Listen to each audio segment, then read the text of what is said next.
How's it going, Robert family? We're back. We're gonna try to do something different today. So for that reason, we're gonna be, different. Yeah, let me do it.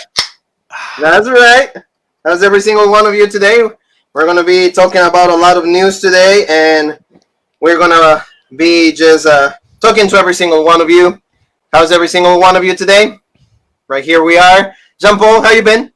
good. Just relaxing. To go kind of behind the scenes to shoot. Yesterday was a birthday, so relaxing. Feeling good today. Same thing. Birthday weekend, enjoying it, having a drink. Birthday for Jean-Paul. Yeah. Got some stuff in the mail. Got a present. We'll get to that a little bit later. And we hope this is a present for all you guys. Some interesting news because we gained some stuff. It was my birthday, but then we lost some stuff. Talking about the Undertaker. Oh yeah. Like, let's start talking about this. But before we do, though, don't forget to subscribe to the YouTube channel. The original Raw Break for the best videos in the community. Stephen Heck, happy birthday! Thanks, Steve. Thanks, Steven. How you doing? And we're gonna be talking about just like the Undertaker. So pretty much it's confirmed that the Undertaker has officially he said the last ride. Do you believe that though? Like, honestly, the last ride. Like we've been saying, no crowd. Like, that's how you're gonna go out. Well, we've been saying this. Like, everybody says like it's done, so it's done. It is done. But like, I really think that like WrestleMania, he's gonna be doing something. Oh, first yeah. And we're not saying working. First of all, he's gonna be the main inductee. He's gonna be the main attraction for WrestleMania weekend. So they're probably gonna do that. There's Richard Different. Hey, Rick. Yeah, hospitable Rick. He knows what's up, man. How you doing?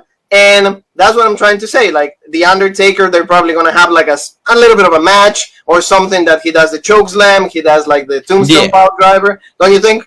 But definitely. Yeah, definitely. He'll be back. And like, what Undertaker retires. Yeah, what did we say in Smackdown? It's like, okay, they're not building Baron Corbin up to be really anything this year. I could see him having, again, no match going into WrestleMania. If he, teases this shit with the Undertaker, what happens? Tombstone or choke slam, tombstone, and done, like you said. You'll get the big pop in front of the crowd. Everyone will be like, thank you, Taker, because it's like, thank you for your career and thank you for shutting up Baron Corbin. So they'll be like, double thank you. It's legit. It's pretty cool. So like, the Undertaker will be like, finally he will get the ovation that he deserves. Because pretty much, we didn't get that. I think that's what he wanted with the match with AJ Styles. But unfortunately, because of the situation that we're currently living, and we're going to be talking about all of this. Here we go, Deef. Sup, boys? Keep putting out great content. We were always. That's the only content we know how to do. Yeah, he's hospitable. Yeah, I can tell you. He's hospitable, Rick. So thank you for watching. Thank you for supporting us. Like I said, don't forget, we're all over like the social media world. We're like on Instagram, Original Raw Break. OG Raw Break on Twitter, Original Raw Break on YouTube, right here, Raw Break on Facebook, and also on Podbean, right, Jean-Paul? Yeah, exactly. We got Podbean, we got the pay-per-view predictions and stuff uploaded there, check that out. And we actually felt weird hearing you promote the social media for a change. Oh, yeah. I'm like, ooh, so that's what it sounds like on the other side. That's not bad. It's not bad, right? Yeah, there you go. So, like, yeah, so anything else, though, like, to finish, like, The Undertaker, like, how do you feel, knowing that The Undertaker's finally done? I mean, it's sad because, like, what did we say last night on SmackDown, too? Which I keep quoting it because it was such a legit review. Go check it out. But what did we say? The most veteran guy on there is Jeff Hardy now. Yeah. Like, you know what I mean? It's Jeff. Like, that's it. So he was one of those guys who's finally gone, yeah, Triple H can sometimes dust off the boots and give us, like, a match, you know what I mean, every now and again. But, The Undertaker was legit. So it is sad to see him go. But, like, we knew it was a long time coming. It's about time. I think that, like, I will tell you, out of, like, honest of the heart, I think I suffer more when he retired with Roman Reigns. Oh, yeah. I think that's when it actually hit home for me. I think that, like, when people, like, he took the hat, he took, like, the jacket, that was, like, that was, for me, I was, like, absolutely, if I could describe it, that was his Shawn Michaels, Ric Flair moment. And then it's, like, his career after that was, like, Ric Flair's career in TNA.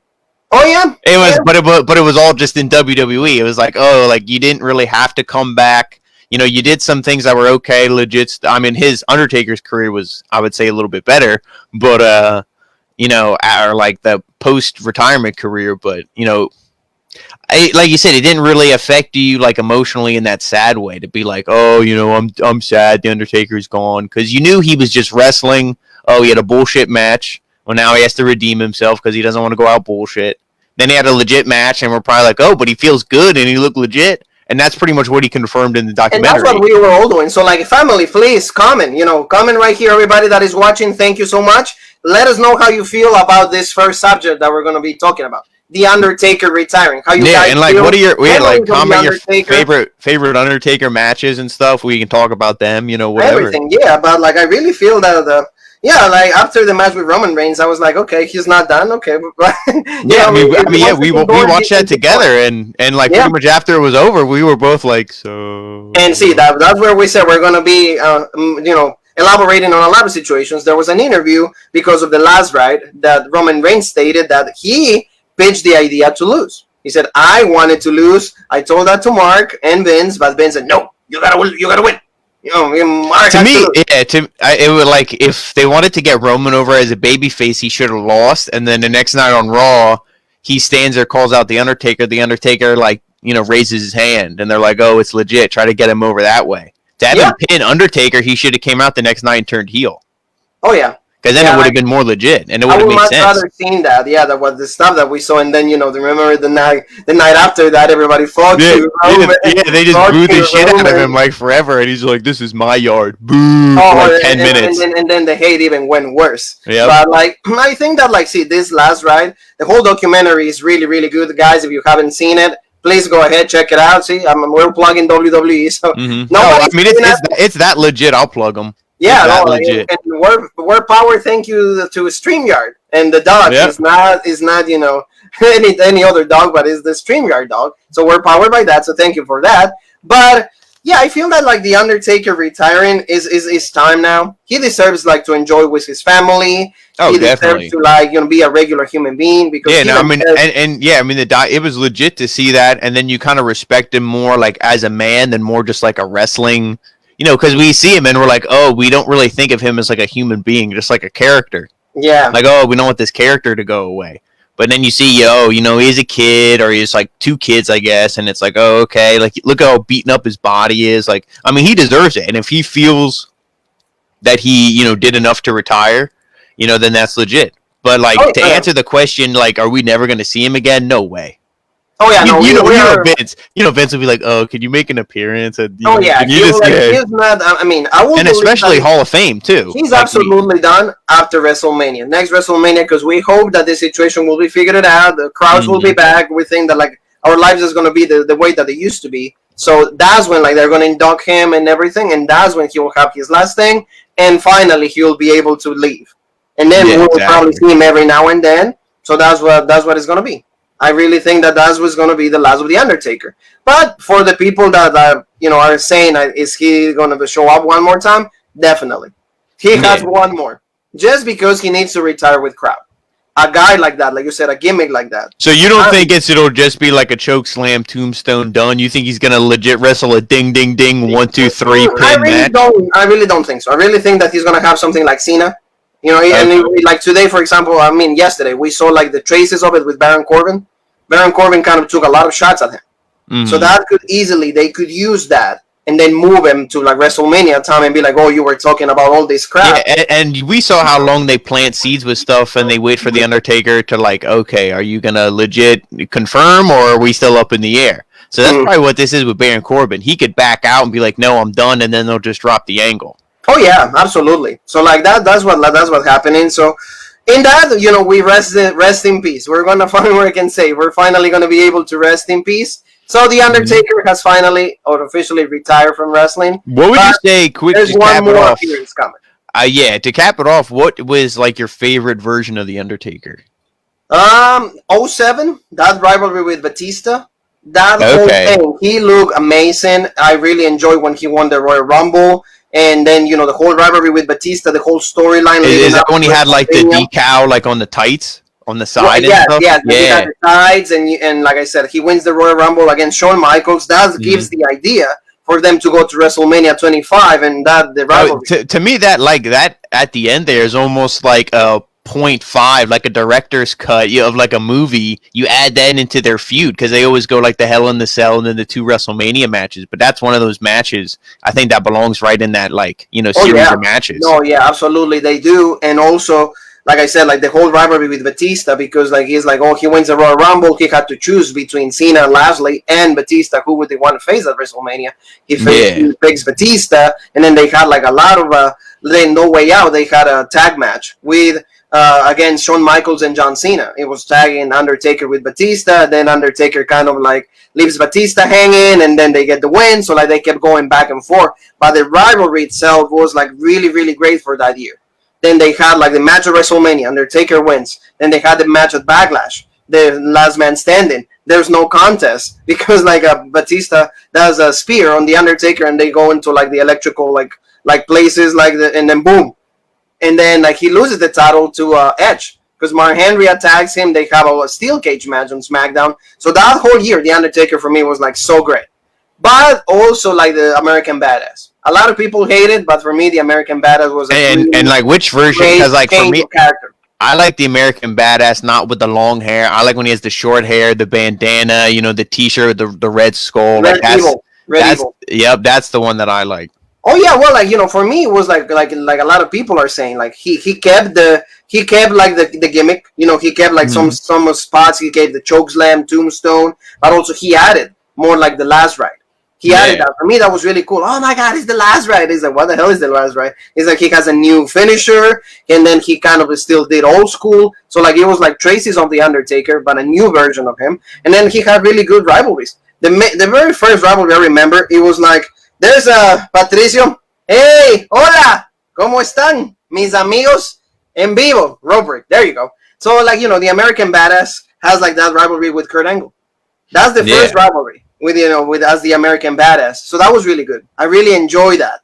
And then he got like rivalries with The Rock, with Stone Cold. Remember what we were talking about? Backlash 2001, the Super Power Trip against Kane and the Undertaker, the Brothers of Destruction. So all that run for me. Then when he goes heel, it's even better because he was demanding respect. He has the match with Ric Flair at WrestleMania. Then he has like, oh, if you try me, I'll make you famous. So all those things came out, and that's when they finally realized that he has the 10 victory streak at WrestleMania. Because that's the day that they tell him. He's like, oh, if you win today, you'll be like 10-0. He's like, oh, nobody even know that. No, they didn't know. And then is when he wins, then he starts doing 10.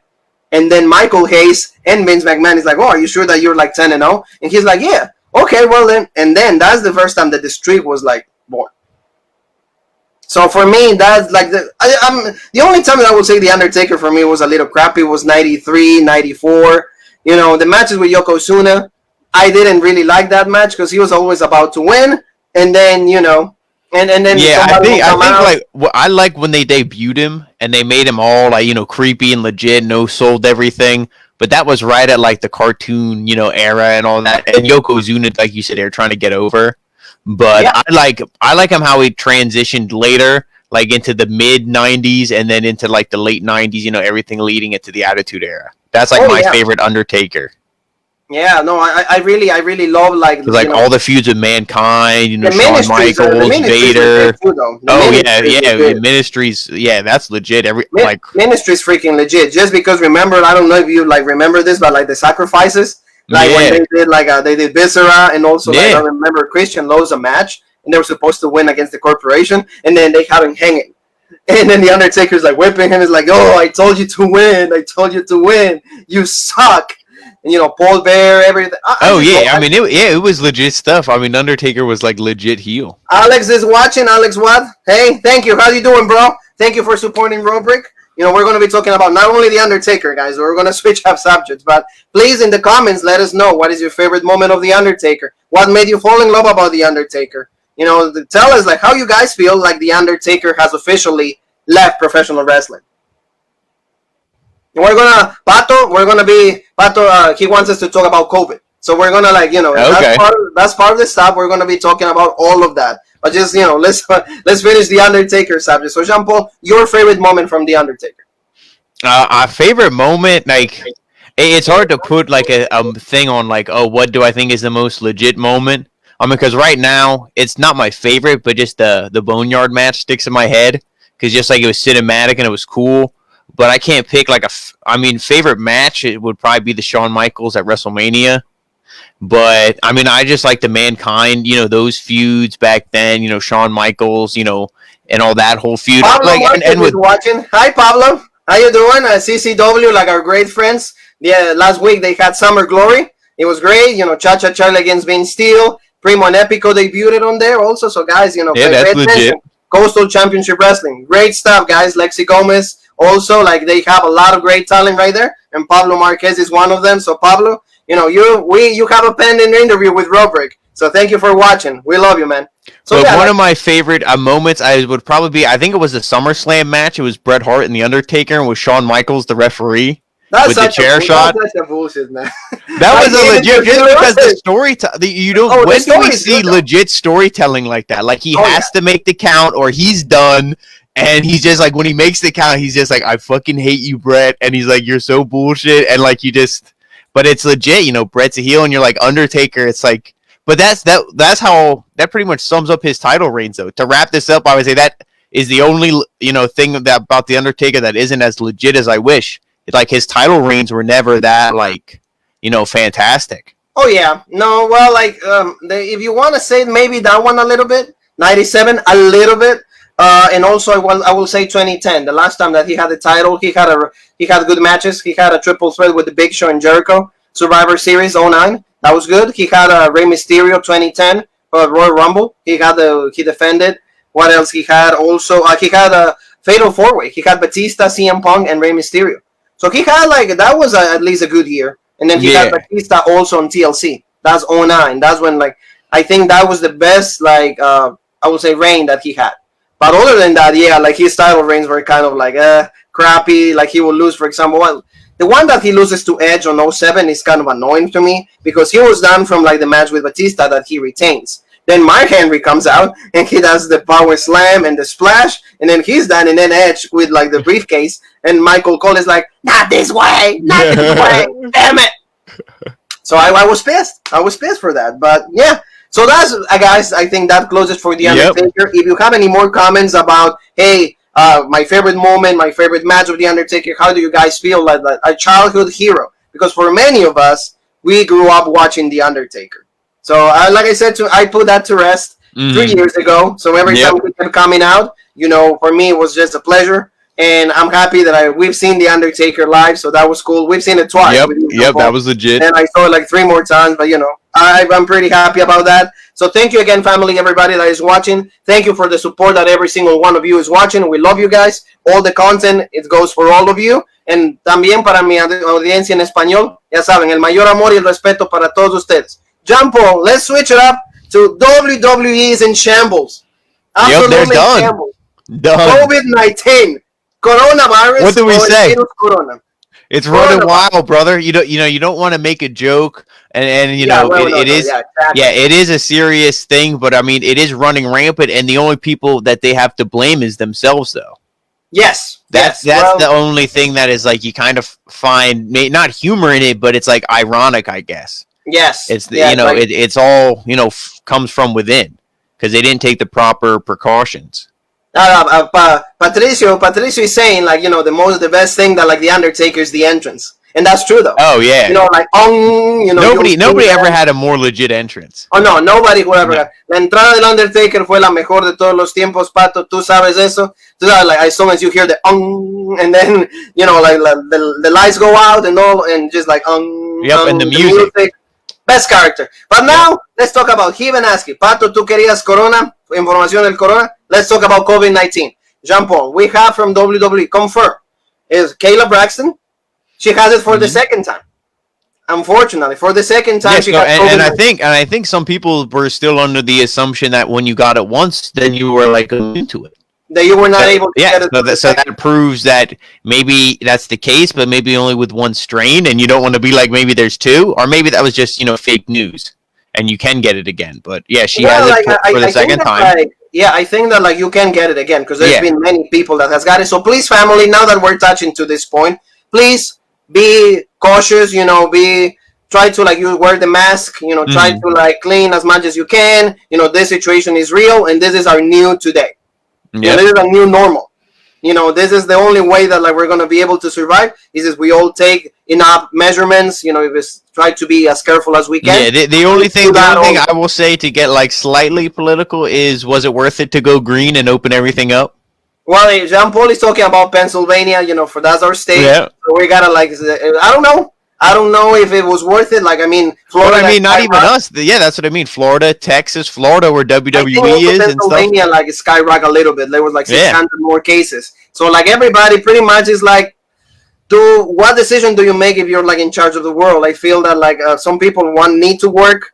It's like either I die because I don't have enough money, or I die because I get corona. So the only thing that like a lot of people is saying is, hey, go out, work, do your thing, but be careful when you do it. Exactly. That's all we're saying is just be smart, be careful, don't be risky. Don't risk, you know, don't risk your family members, don't risk your loved ones, don't risk any single one of them. Be cautious as much as you can, and let's get used to the new normal. That's what pretty much it is. So, like I said, Kayla Braxton, Jean Paul, twice. Adam Pearce, for the ones that don't know, Adam Pearce is also like a retired professional wrestler. He shows up on SmackDown mostly. He was the one that like, I remember when they had like the thing with Jeff Hardy and Braun Strowman, and he was the bald guy that addressing everybody else. Yeah. That's Adam Pearce. He has coronavirus too. So also Renee Young, and like they were upset at her until this day because she revealed through Twitter.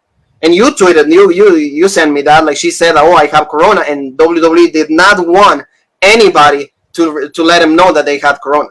Yeah. They were taking care of the situation, but unfortunately, like I guess she went public, and they don't want that. They said, because I guess, I mean, I get, and I'm not defending them at all, but I guess they're doing it because they don't want that image of people going, they don't want like, oh, when you talk about WWE, the first thing goes, oh, do you know someone who works there has COVID? Oh, they probably all have it. Oh, blah, blah, blah. They want it to be, you know, legit stuff. But yeah, that I get. But also this is something that's like serious. You know, everybody's dealing with it. Oh, yeah. Not just like, you know, one or two people. Like everybody's affected by this in some way, you know, or another. So it's like if she says it, you know, she says it. She shouldn't face any repercussion. No, but the one thing, see how WNC, we're not trashing here, family. You know how Jean Paul and I operate. We're not trashing, but there was a report because this is, you know, the weekly recap. You know, the awful truth, we're going to call it. There was a report that stated like no one from WWE has checked up on Renee Young. You know, the band, like Triple H, Vince McMahon, Mark Casano, Corano, all of them. They haven't not reached out to like Renee Young. And because they're kind of upset because she went public about her situation with COVID-19. So that's not really, I mean, that's not how you should deal with your like talent. No, especially, I mean, it shouldn't be anybody, but especially someone who was legit as Renee Young. Hola. Yeah, exactly. Go ahead. Because Renee Young, she could have easily been like, when her husband left, she could have easily been like, so, and just stayed at home and collected the paycheck until they fired her or whatever, and then went to AEW. Oh yeah, absolutely. So. That's what I mean. Like, is a situation that, I mean, I understand that like Kepa or what is the association? No, Kepa or Kappa. Oh, Kappa. Oh, the HIPAA law. The HIPAA law. Like, I guess like WWE are trying to like refer to that is like, don't say it unless you like, you know, you want to go public, but if you do it, then they get mad at you.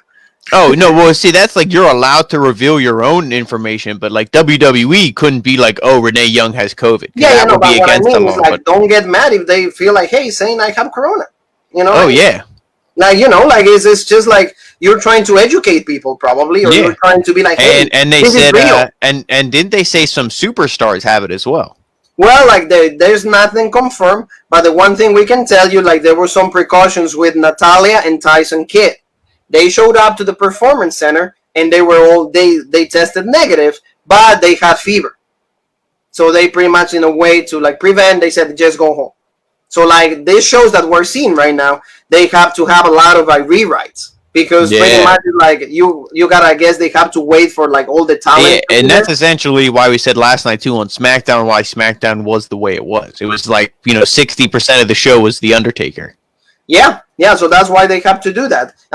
Patricio is saying, from the actual roster, which one will be considered like the new Undertaker, or who could take like the torch from the Undertaker? Under that gimmick, I mean, we'll go into this in detail a little more, but if they weren't doing this 3-man gimmick with the Fiend and Bray Wyatt, and the old school Bray Wyatt, and they just stuck with the Fiend, I would say the Fiend would kind of be the next Undertaker. Yeah, I mean, he would be more heel and more creepy, but it would be the same demonic, really over, no sells offense and just pins the guy 1, 2, 3. Well, lo que Jean Paul está diciendo debería ser Bray Wyatt, porque puede ser el demonio, o como él tiene tres personajes, puede ser el bueno, el hey, I'm Mr. Rogers, o podría ser el demonio Bray Wyatt, o podría ser el antiguo Bray Wyatt, o cualquiera de los tres.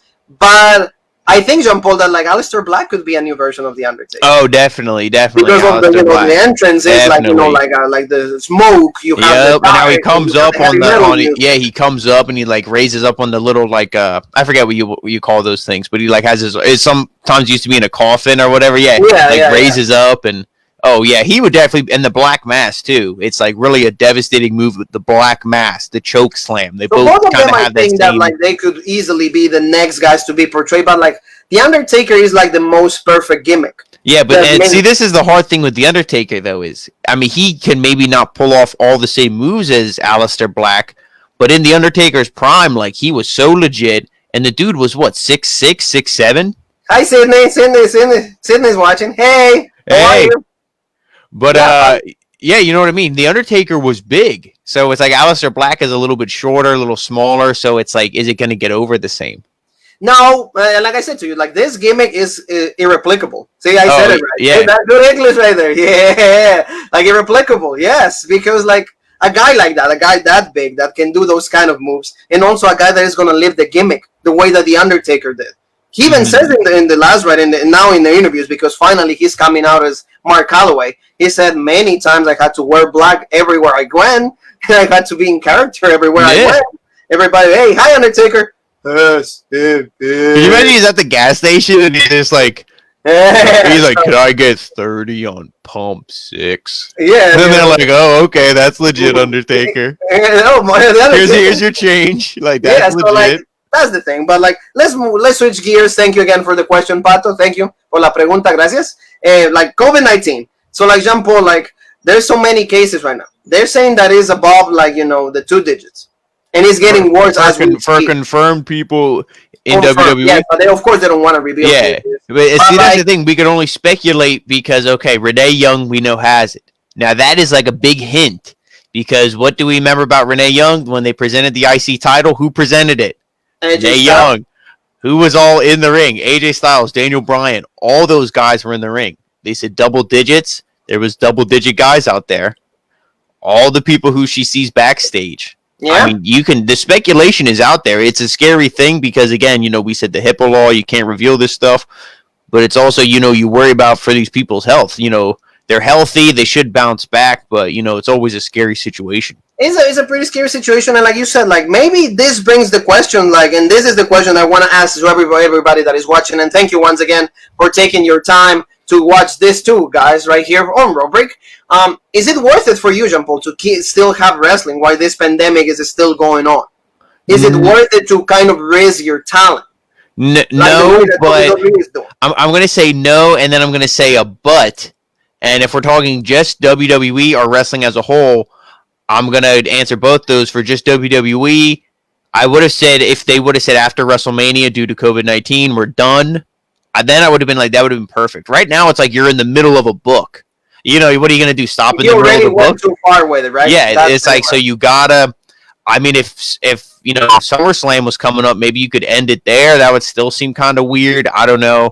I think they should have just did a better job managing people, if saying, hey, if they should have asked the wrestlers legit, are you guys going to be really strict, or are you guys going to want to go out and risk it? Because if you guys are going to want to go out and risk it, we don't want to expose the ones who are going to be legit to that. So if there's not enough legit people, we're just going to close. We just got to take a break. There's pretty much, because also I will say that WWE mishandled the situation. Yeah, that's what I mean. Yeah, they weren't in the way that they were supposed to do. Which let me just say too, though. That's easier said than done for us just sitting here to be oh, this is what a $1 billion corporation should have done. But they did definitely mishandle it. Well, like for example, like there's many reports, and we always report on things that like are truth. We actually check our sources. We don't go on Wikipedia, like a lot of people do. But like we try to give you, like I said, the best information possible. So like they said that Kevin Dunn said 3 times onto the speaker, hi, happy to meet you. No, he did not say that. He said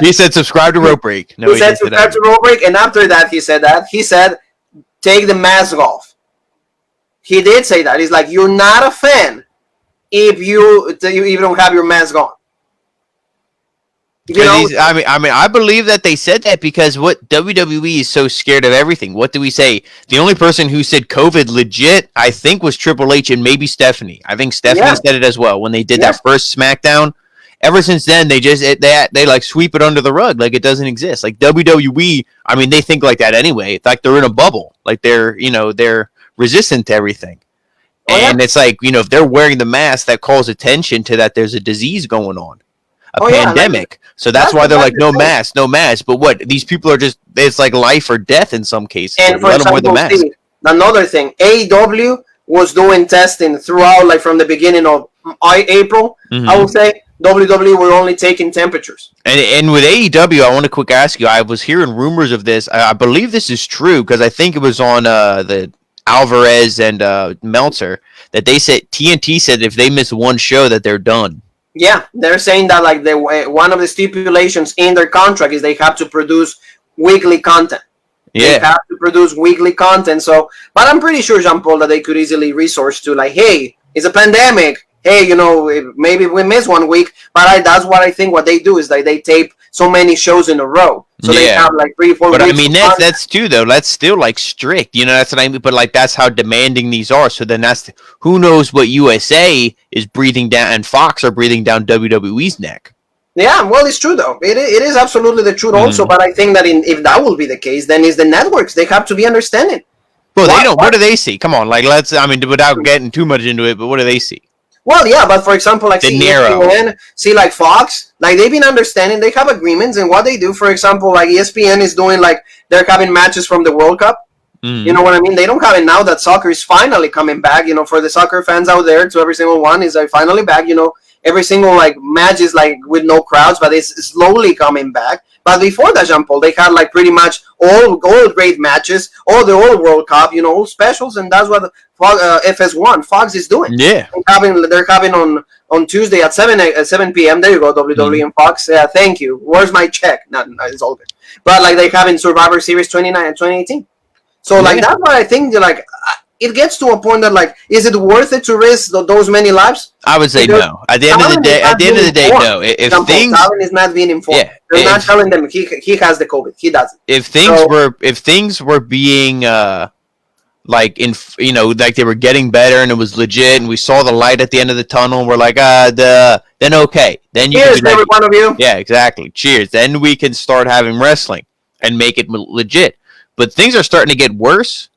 So it's like, ooh, maybe we should kind of tone it back. Maybe we, instead of having lumberjack matches and all this bullshit, have the minimum amount of people out there and, maybe go back to no fans, empty arena again. Like, hey, who cares? If the ratings go down, at least for one, producing the show, and two, protecting these people, which is the most important thing. Well, like I said, there's a lot of storylines that are going to be rewritten.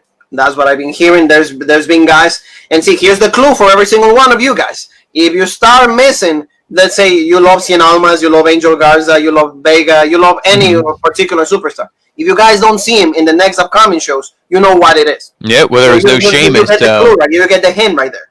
They probably are contaminated, and it sucks. But like these guys are putting their lives at risk. So I will say, like WWE, the only thing I gotta say is like, Pato is asking, what are you drinking, Jean-Paul? Blackberry twisted tea. Té. Pato. Yeah, it's té, Pato. Es tecito. Yo también, mira, hey, there you go, Wawa tea. There you go. There's your plug, Wawa. So anyway, like I said, we're gonna we keep talking about this. So I think WWE is in a really top spot right now. But there's no going back. Yeah, it's tough right now. They kind of they're running around like their house is on fire and their head's cut off. Like they're running around like crazy. And the scary thing is, was anybody in contact with Jon Moxley? Because he could have took it over. He could have been like the rats and the fleas and the plague when they brought it over here, and it You know, he could have took it to, Renee could have gave it to him. He could have gave it to people on AEW. Well, that excellent point that you bring that up, because like for you family, what's the current situation with Jon Moxley and the title match that is going to be happening in 2 weeks at Fyre Fest? Brian Cage, Jon Moxley, AEW Championship on the line. They said in the last report that like as soon as he knew that Renee was like with the COVID, he's been told to isolate himself. So like they still live in the same house. But like no, he's gonna get it. There's no way in the same house. There's no way. He should have. He should have. Go like 5 or 6 tests, different tests. So like to make sure that like if all of them come out like negative, he's gonna be able to perform. If one of them comes out positive, they're gonna have to rewrite the title match at Fyre Fest. That's what I have for you, Jean Paul. Yeah, I mean, too, with AEW. The one thing I really respect about AEW is they always draw attention. They always bring up. They say, "Oh, COVID, the pandemic." They draw light to it, so they could easily just say, "Oh, Jon Moxley, things blah blah blah was going on." Taz can cut a promo. Oh, he's lying about COVID. He's just a liar. He's a pussy. He's a punk. Taz could cut a legit heel promo.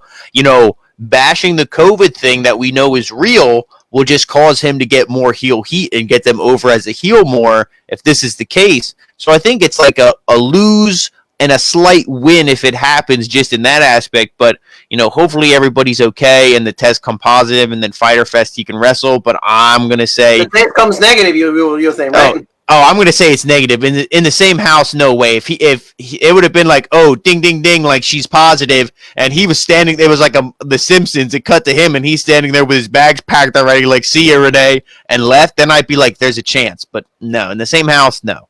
I don't know. Like I said, like we will. I don't know how big their mansion is. They could have a castle. You know what I mean? Or like what Jon Moxley and Renee they make. But you know what? We say to all of the talents that might have COVID, quickly and we hope that you are all like the almighty Bobby Lashley. Yes. Like he was one of the first ones that overcame COVID.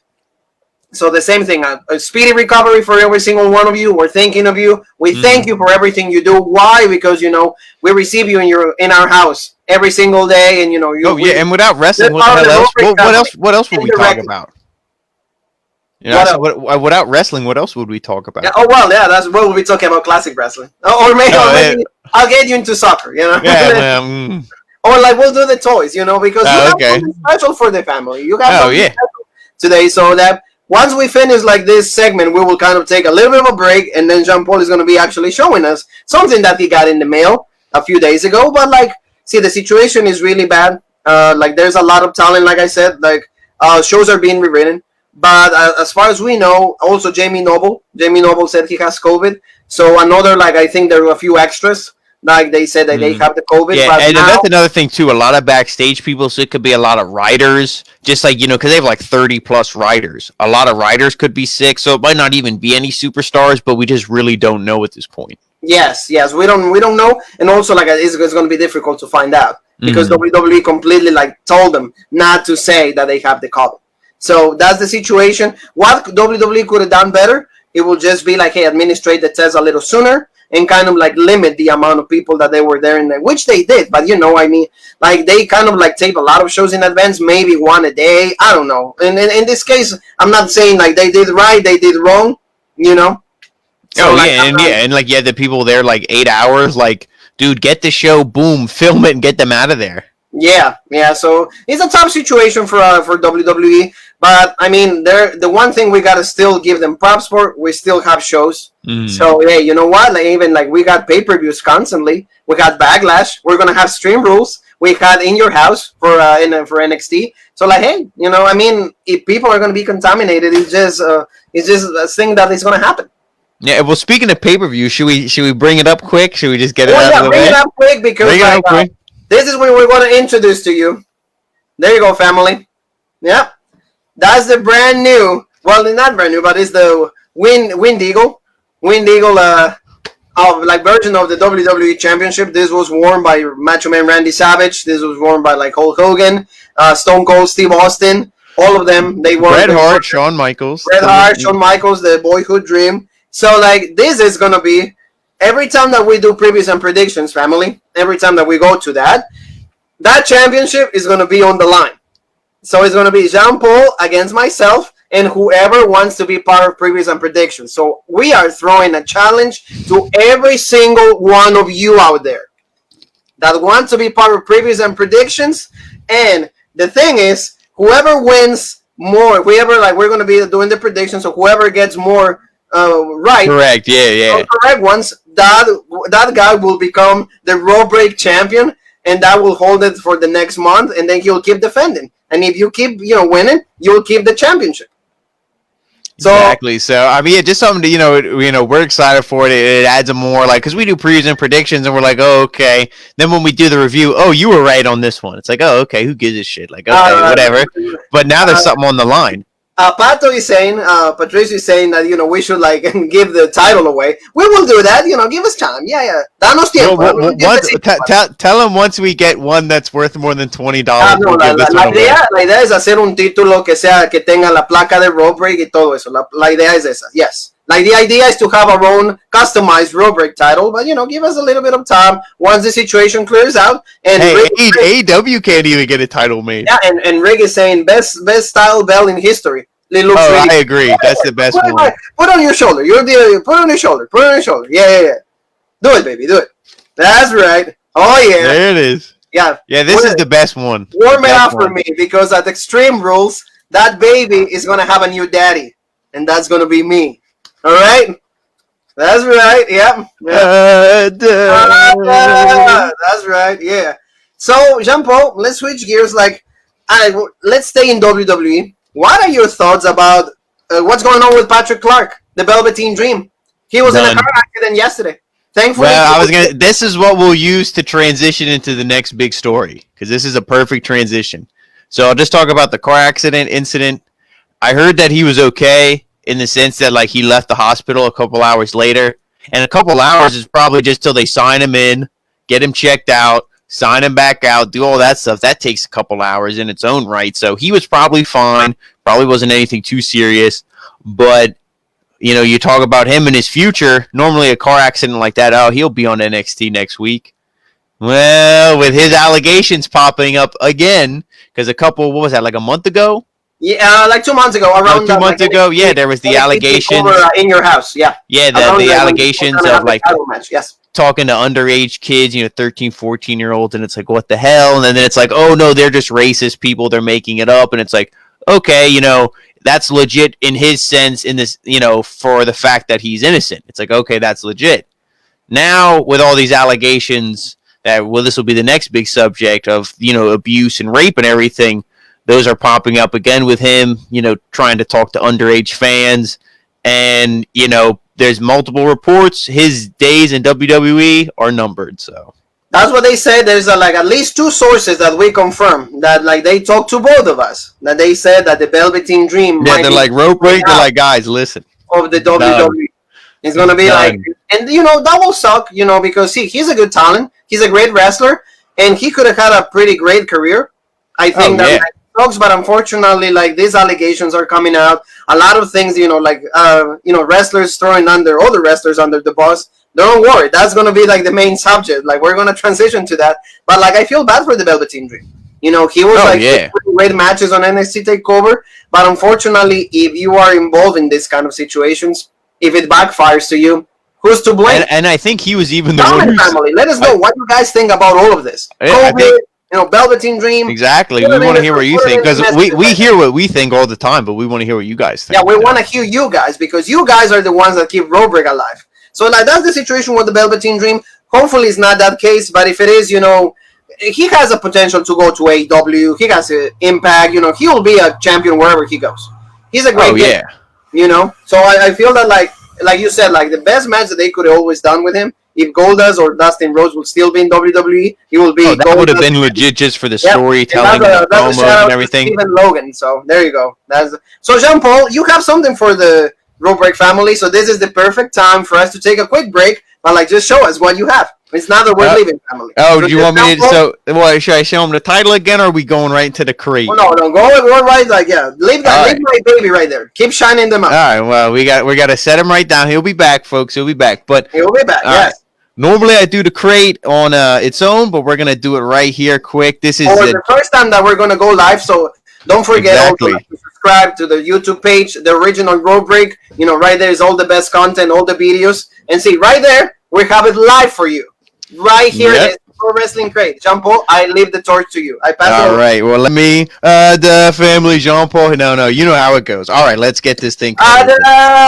Yeah, there it is. I got this actually on my birthday, so there's going to be something legit in here. If there isn't, I'm going to be pissed. All right, so this is Tag Teams Part 4, it says. All right. Let's look at this. Hospitable Rick is asking us what are our thoughts about AEW and Chris Jericho and Presley Squeeze. So we're gonna after the crate. After the crate. Yeah, after the crate.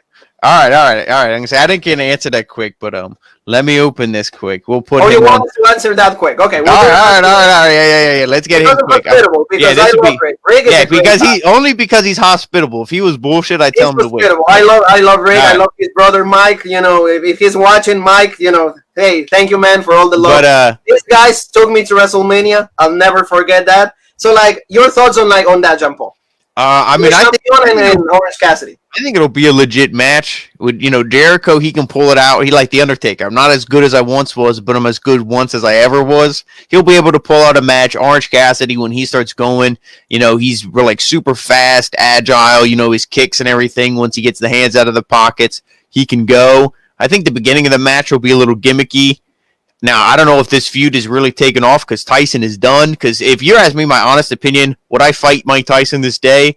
No. But did he look bullshit on Dynamite? Yes. That's all I'm going to say about it. So maybe they were like, ooh, this isn't getting over. People love Orange Cassidy. There's Steve and Derfer. There's Steve. What's up, son? What's up, son? What's up? So but at the end of the day, to answer the question, I think it'll be a good, enjoyable match. I don't think when it's over, I'll be like, I hated this. I think it'll be good. Yeah, we're live, bro. Let's say it again, Jumbo. What's up, son? What's up, son? I want to do this for Dave because he loves this. He'll be like. So anyway, to hospitable. Orange Cassidy is so legit. Orange Cassidy is probably like the best gimmicks right now in professional wrestling. Oh, I wouldn't say he's one of the best, but I would definitely say he's one of the most over. Well, the best if you think about it, because he doesn't need to talk. Yeah, he's over. And he attempts to kick somebody, and yet the crowd pops. And on top of that, why does he pull it off? Because when he's supposed to wrestle, he wrestles like nobody, like anybody else. He's such a good wrestler. His intensity, when he gets fired up, like boom, and on top of that, he remains all in the pockets, and remember all the kicks, and everybody's like, ah! But I would say sometimes the AEW fans go crazy, but I do think anywhere he goes, he would be over if used in the right way. Because see, they didn't try to change his gimmick; they let him be him. Yeah, and that's what I mean. That's why AEW at least they do right. Like they take the guy for what people like. Yeah. They take the guy. I love Orange Cassidy, and when I get in AEW, he's Orange Cassidy. Yeah. So see, Reg is saying, unfortunately, Tyson isn't a great actor, and you're right, he wasn't great. Exactly. So that's why they put in that's what I said. No hate on Tyson because he'd knock my ass out. But did he look? He could barely rip that shirt. Rewatch that segment if you don't believe me. That shirt put up a good fight, and he was yawning during that Lance Archer match. To me, that killed it. You remember that when they cut to him and he's like, ugh. It's like he's trying to be Hogan, but do I talk about Cassidy? I think Cassidy is just the future. That's the kind of guy that is the future for professional wrestling. Cassidy is just amazing. I've seen matches even with Jordan Grace in the indie scene, extremely legit matches, and I think this is a good showing for Cassidy. Yeah. I think Jericho's. If he will lose, I will feel really happy if Jericho will lose because he's putting over Cassidy. But of course, Le Champion is going to win. Yeah. Because he's not going to keep losing. And Orange Cassidy is one of those guys. He's one of those guys that I always say is he's over no matter what. Yeah, even if he loses, he's still just as over. So I will just say Cassidy is to me he's so awesome, and he brings that joy of professional wrestling, and that's what we need right now. Because tell me, aside of Cassidy, what kind of character just brings joy to the crowd? Oh yeah, I mean McIntyre was over, but then he was really feeding off the crowd. Then there's no crowd, so it's McIntyre is still legit, but yeah. So and same thing with Keith Lee. Keith Lee was the same thing, and it's so. Well, the crowd's let's see Cassidy. Well, a lot of gimmicks they need a crowd. You're right. Yeah. a lot of gimmicks, they need the crowd to get hyped up. At least the best friends, when they do the big like zoom in and like then you know, I love the best friends. So like, but now we have like Cassidy in it, and I think that he can put out a great match. I think that's gonna be one of the main events. And like you like, like see, Rick is saying Hogan sure had no end seam, and Tyson sure won that battle though. I saw that. yeah, exactly. That's what I'm saying. It was rough to watch, and I'm like, ooh, this is really an angle they're trying to get over. You know, this is like they were doing this to WrestleMania 14. Oh, they were doing this to reminisce WrestleMania 14. Yeah. You know? Come on, it's like and they even referenced when he punched him out on WWE. Yeah. And it's like, really? Yeah, so like, I mean, it's some little things could be tweaked on AEW, and I think that they will be good, but they know that they need to change, because if you think about it, the last 2 weeks NXT has beaten them by a lot. Like 767, I think it was, to like 663. Oh, so they beat them by over 100,000 this past week. That's what I mean. So like, it's getting there. So they need to change a little bit. They need to like you said, for example, now that we're talking AEW, Brian Cage needs to win. You can't just be jobbing big guys anymore. Oh yeah, that's one thing they need to change. Definitely. You can't just bring Brody Lee done, and then Brian Cage done, Lance Archer done. No, you need to give these big guys that you bring with huge names or huge value, give them the championships. Yeah, exactly. It's not like, see, Lance Archer goes from like challenge Cody to go to like join Janela. Like he downgraded. Yeah. No offense to Janela, but he downgraded. Well, it's like, and we said like, if you have the snake, you're supposed to be a champion. Yeah. So like that's the one thing that like, that's, I would say, our take on AEW. But now, Jean Paul, hey, thank you again, hospitable. Thank you, Mike. Now, hey, what's up, son? All right, so let's get back to the crate. So this is tag teams. What did you get for your birthday, son? So tag teams. What is this? What is the theme of this month? This is tag team. So this is brand new tag team. Talk heavy, hit hard. Dax and Cash. FTR. FTR, there you go. Pretty legit. FTR would be more legit if they'd actually be heels. Hospitable. Rick, what are your thoughts on FTR? The revival on AEW. What are your thoughts? Tell us. Tell us. Keep going, Jean Paul. Hey, what is this? What is this one? What did you this is legit. I love this one. It pretty much goes along right with them. This is a Brainbusters t-shirt. There it is. Look at that. That's legit. Arn Anderson. That's right.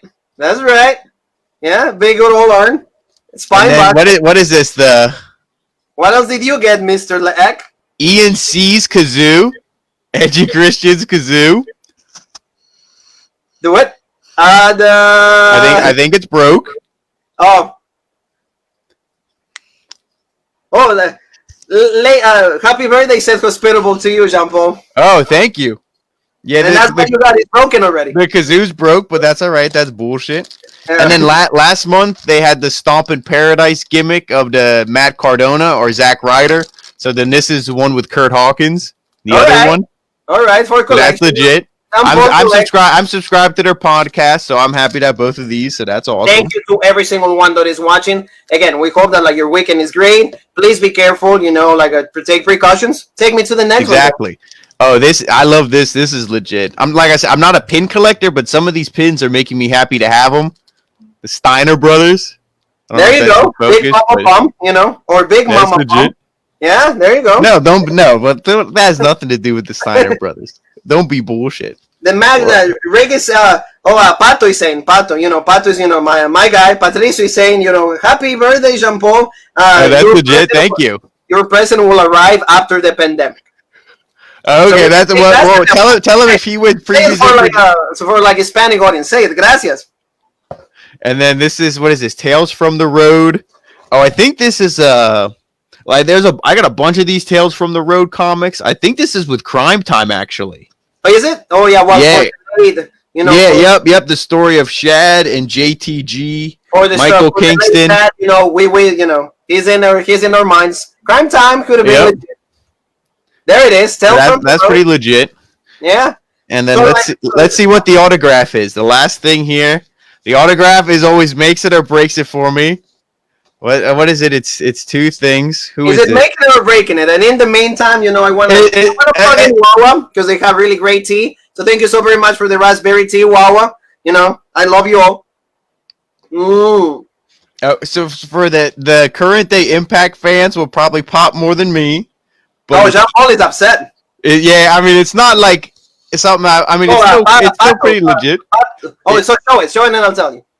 It's Ethan Page and Josh Alexander for the North. Yeah, the North. They're the current Impact Tag Team champions. And I want to say hi to Josh Alexander because I have you on Facebook. So, hey, thank you, man. You know, they're a pretty legit tag team. That's what I mean. Like, I hear a lot. I just don't, like, keep up with Impact like you do current stuff. I know people say they're, like, so legit. Yeah, so, no, Impact is good, you know, for everybody. The one thing I like is how it's 2 separate autographs. Oh, yeah. That's legit, yeah. That's legit because you have each one. So, Patrick is also asking St. Jean Paul, when are you going to start taking the Spanish classes? Well, I thought the gift was a check to pay for the first month. Okay, Pato, él dice que él está esperando el cheque para que él pague las clases de español. Ahí está. So, Jean Paul, we mentioned Impact. Is that the end of the crate? Yep, that's it. So I want to just say overall, quick to judge it. In a scale of 1 to 10. In a scale of 1 to 10, I'm gonna give it like a 6.5. I thought the T-shirts were legit. The pins were legit. I mean, the comic is cool. It's something to remember Shad for. But like, I don't really read the comics to begin with, so it's like okay. I like the micro brawler. I like the pin, the shirts. The kazoo was broken, so you know what I think about that. And like I said, the autographs. I mean, it's cool, but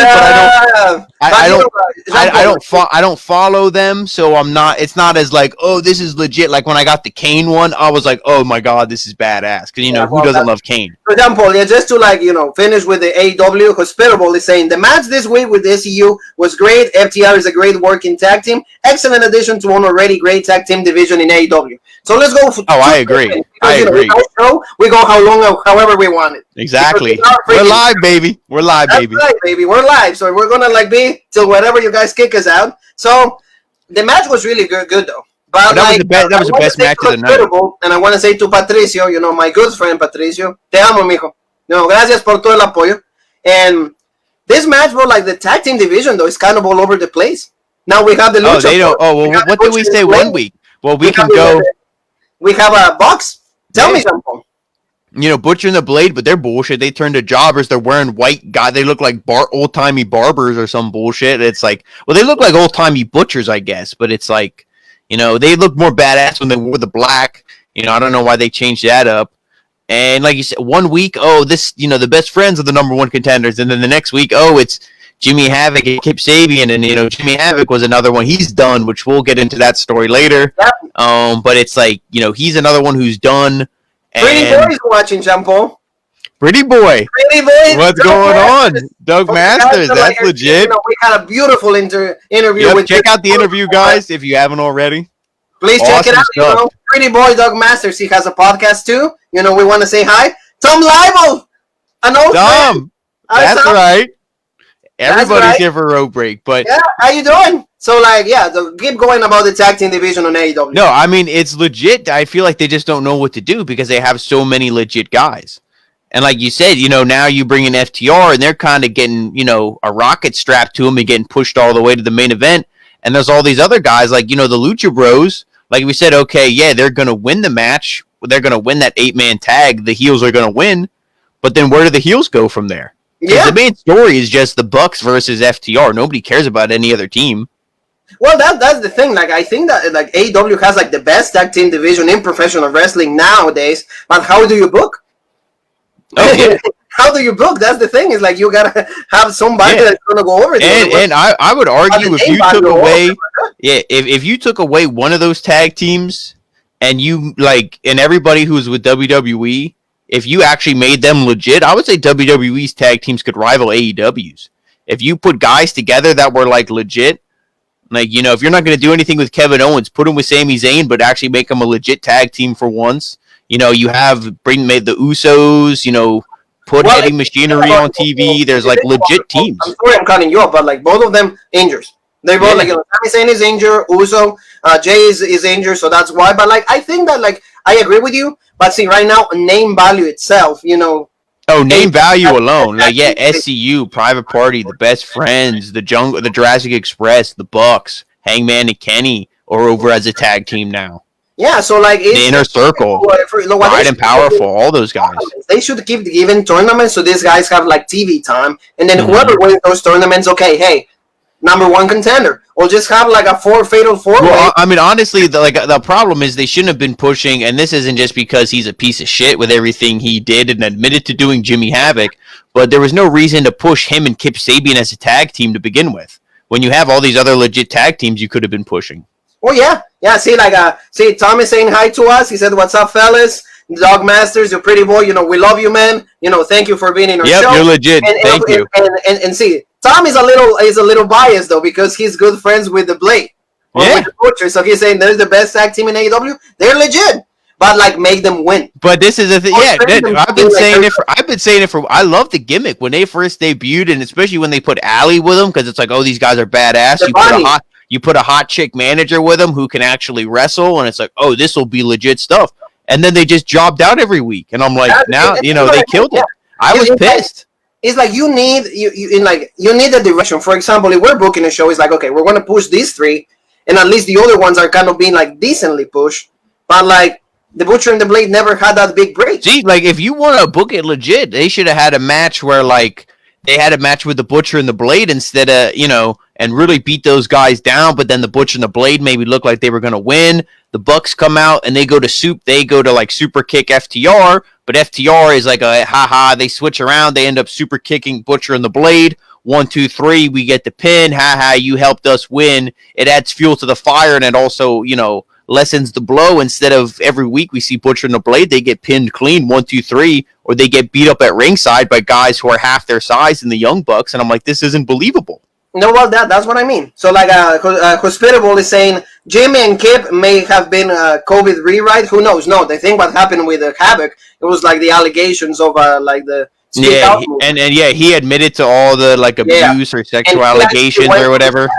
And it's not Amy Winehouse. It's just he went to rehab to like he's gonna get better, and like that situations. At least he's good enough to go seek for help, and that's important because if you have a problem, take care of it. Make sure like you're good and then come back. So we don't know really the status on it, but that's the reason with Jimmy Havoc and Kip Sabian. They were a good tag team, but like you said, for example, why don't you give a title match to the Butcher and the Blade? Tag teams that are already and then you do stuff with Private Party and you put Matt Hardy with them for whatever reason, and it's like, okay. Yeah, so now Jean Paul, that's AEW for you guys, and now let's switch gears to, like you said, we had the North in the autographs. The Jean Paul, you guys can see it. He has just unboxed the Pro Wrestling crate. Impact, Jean Paul, big news. Tessa Blanchard got fired from Impact. Situation was this. She did not turn her promos because she's in Mexico right now. For the guys that don't know, Tessa is engaged to Daga. Daga is another professional wrestler that has a multi-deal contract on Impact. And they were about to get married, but she was supposed to send some promos, at least because the shows are being written. So it's like everybody's asking, where's the champion? And she's like pretty much the world heavyweight champion. So she didn't do that. And then she kind of was trying to get the negotiations based on like, I'm the champion. And her contract was expiring on like July 30th. So they wanted her to like just do Slammiversary and drop the title right there and then done. Mm-hmm. But she didn't even do that. So she was being completely like, they said, quote unquote, in the report, she was being a bitch. So Impact took it upon themselves, and then they decided to just like cut the tie, and now she's being fired. So what do you think on this? I mean, how hard is it? If all they're asking you to do is just cut a cell phone promo, just boom, send something in. I mean, it's your job. They're not asking you to come out and wrestle and be exposed to the elements, exposed to COVID-19, all that stuff. It's like, okay, respect their wishes. You don't respect their wishes. Should they have fired her right away? Hey, who knows how many times they tried to contact her? Yeah. No. Hey, we'll try for 3 times, and it's like baseball. You don't give us 3 strikes and you're out. I know we don't know the whole story. We only know what's been given, but I mean, it makes Tessa look legit. She won the championship. I'm legit. She, had some defenses, and it's like, nobody pinned her for the belt. Well, so but like the fact that she didn't want to drop it for me, the fact that she didn't want to drop it to me, it looks a little crappy. Tom Leibel said Impact made the right move. I think if she wasn't, that's what I was going to say. At the end of the day, though, you got to worry about your company versus your one wrestler. Yes. And for example, like many people, even like in this, Tom, Hospitable, everybody that is watching Pretty Boy, I want your thoughts on this. Was it the right move to make Tessa the world heavyweight champion for Impact? Was it the right move? I want to know your opinion on that question. Actually, for me, it was, but she should have been the champion for like a day or two. Excuse me, and then done. Because it got how many eyes were on the product as soon as that made news. A bunch of people were reporting that weren't even like wrestling things. They were just reporting it because it was big news. A woman won the main, title of the promotion, and it's like that was huge news. But then you just do that to get eyes on your product and then done. Especially with somebody of Tessa Blanchard, who it's hard to work with. She thinks she's the best thing ever because she is good, but it's like. Well, like if you ask me, I think that was it the right move? And this I'm going to quote Booker T, because Booker T hated it. I think it was the right move, because it's like, okay, you're doing something different, but like you said, it's just like it was hard to be booked after that. Because, for example, she had to face guys like Mike Elwin. That situation is also we're gonna go touch upon that in a little bit. But what do you do with her? What do you do with her when there's all these humongous guys? For example, Brian Cage. Mm-hmm. Do you find it believable that she's gonna pin Brian Cage? I don't think so. You could have did something. She got because of that. Yeah, I make that joke all the time, but it's like she could have got beat up backstage and been like, so I can't defend the belt. It's been 30 days or whatever their policy is, and then done. And for example, to me, if you're the champion, you know how to carry yourself. You are the main guy, so you got to put yourself. Like I said, how hard is it to cut a promo? I know, what I mean is even that. For example, this because going to the old school stuff. The champion is pretty much the locker room leader. Yeah. So you have to carry yourself in a way that everybody she should have been the first one. I understand if there's health concerns. I understand all of that. But send your promos. But if you were good, try to be there. Yeah. You're the champion. They put the title on you for a reason. No, she honestly probably thought they would grovel at her feet and be like, okay, whatever you say, Tessa. And they were like, no, screw you. We're legit, we're a legit corporation. We might not present ourselves that way sometimes, but we can be legit, and that's what we're gonna be. Oh yeah, no, yeah, absolutely. So that's what I think that they should have done. I just think that if they knew that she was gonna be so hard to work with, don't put the title there. Oh yeah, like I said, I think they just did it for the pop. They did it for the views and the ratings, and then they were like, okay, let's try to get the belt off her as fast as we can. And she might have been like, no, I don't want to drop it. Yeah, who knows how much control she has or whatever. That's what happened. And it sucks, but the whole Slammiversary is going to have to be rewritten because there was supposed to be a fatal 5-way. And now the 2 members are out. So there's a triple threat because Mike Elwin also was, they cut ties with him. They got ties with him because of all the sexual allegations. He had a confirmed backstage real fight with Sami Callihan. A few days ago because they were taping and they went at it. I don't know who won, but pretty much they decided to just get rid of Mike Elwin for the time being just because of the allegations and everything. So, it's a situation. It's hard, but I think. Well, that's the thing. I feel I don't know who the first one was. If it was Jack Gallagher for WWE, we shared that on the the channels. Follow us all on social media. But we shared that WWE, they cut ties with Jack Gallagher and they pretty much erased him from social media. He's not in the alumni. He's not anywhere. He's just done. And, I don't know if they were the first ones, but I think actually AEW was with Jimmy Havoc. Well, Jimmy, about the one thing, he has not been released.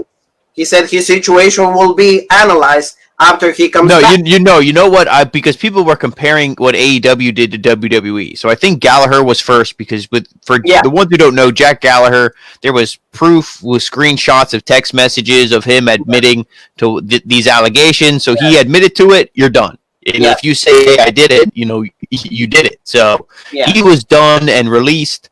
And people are like, oh, that's not the right thing to do. But it's so taking away the job of somebody who is, a criminal isn't the right thing to do, but then in the next breath, you're like, oh, he should be punished.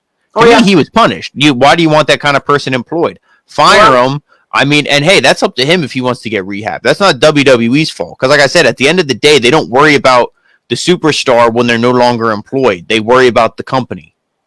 Yeah, I think that if you live in good terms, they worry about you. Exactly. Exactly. They try to cut the ties really quick. And see, Mr. Lively is saying Conan is the last man standing on Impact, and it's true though because Tessa's gone, Brian Cage is gone, Matt Hardy's gone, Santana and Ortiz gone. LOL, it's true though. Like, but see, like Impact is bringing a lot of new talent. There's the rumors of Rusev. You just said it today before we went on air. Gallows and Anderson very close on signing a deal right there. What did Richard say? He's like, I'm out of touch with Impact and haven't watched since Kurt Angle was there. But making a woman champ was good for exposure. But like you said, how do you sustain them against dominant male talent? And in the end, it's a business, so you can do what is asked of you to cut simple promos, and you can follow through. They made the right move by releasing her. Exactly. And I'm with you. I'm not super up to date on Kurt Impact, but how tall is Tessa? She's not like Rhea Ripley, Raquel Gonzalez. No. She's probably a little taller than me. That's it. That's what I mean. So it's not like she's a 6 foot like a. Yeah, I mean, if she was, I'm sure. Yeah, if she was China, then you could be okay. Give her a couple month title reign because it'll probably be her only one. But it's China, so it's it's somebody who is big, muscular, and legit. But somebody who's small like Tessa, like you say, how can you really get that over to the crowd? Eventually, the crowd's gonna be like, "This is kind of bullshit." Oh well, yeah, and about like see hospitable everybody, the great family that we have, Tom, hospitable you, and we all agree. It's like if you don't even send the promos, come on. Yeah. Like you're the champion. It's like you're supposed to set the example. Yeah. And everybody else is showing up. Like see the North, they showed up. Ken Shamrock showed up. Everybody showed up. Yeah. Like even for Rebellion, that was the last pay-per-view that they had. They didn't have a championship match because it was supposed to be Tessa. Yeah. So like that's the one thing is like if you're not meant for the position, just step down. But see now we can go to the question though, and this is the question for every single one of you. Once again, thank you so very much for watching. We're so humble, and we're gonna continue to do this because you guys. It seems like you guys are loving it. Where does Tessa go from now? But see, that's the perfect thing. Will like WWE? Will they bring her in because they see how much trouble she caused? Yeah. I could see her instantly going to AEW, being like, "Oh, boom," because her dad's there and done. You know what I mean? Yeah, I could easily see that. Unless WWE offers her, I mean, see, I don't know how long Tully's deal is with. We don't know that. But see, they're not teasing nothing with Tully. I mean, in Arn, I mean, I guess they did like back in the early days, but then that feud with Shawn Spears was just done. They didn't really prolong that feud, and they didn't really retouch that. So to me, that was a wasted opportunity. So then do Tully and Rick. Yeah. But I don't know how long Tully's going to be there, but Vince McMahon could throw big money at him. Well, like we'll see, but like see even. And you know what? I would take a Tessa play. He said even Brock Lesnar will show up every once in a while, laughing my ass off. So, yeah, exactly. Yeah, even he shows up. So that's what I mean. But the one thing though with Lesnar, he did say "fuck this COVID bullshit." Oh well, he did not. Yeah.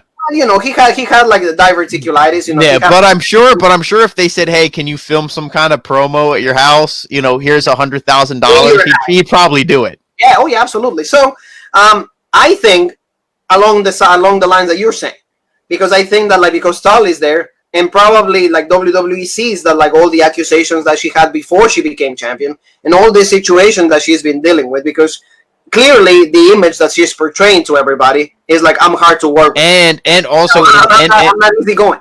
And they could also do something bullshit where they could have because we've seen intergender wrestling before a little bit in AEW, not like a lot, but a little bit here and there. They could easily do something. She comes in, I won men's promotions, blah blah blah.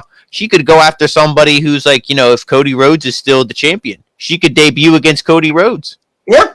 Or you know what I mean? It's some kind of bullshit like that. It could be something crazy. Well, for example, like see, like the debut of Ricky Starks, that was pretty decent. I will say, like that was cool, and that's for example something different that it would have been legit if he was if there were he was a bigger. No offense to him because he is a legit wrestler, but a bigger name, and if he would have won.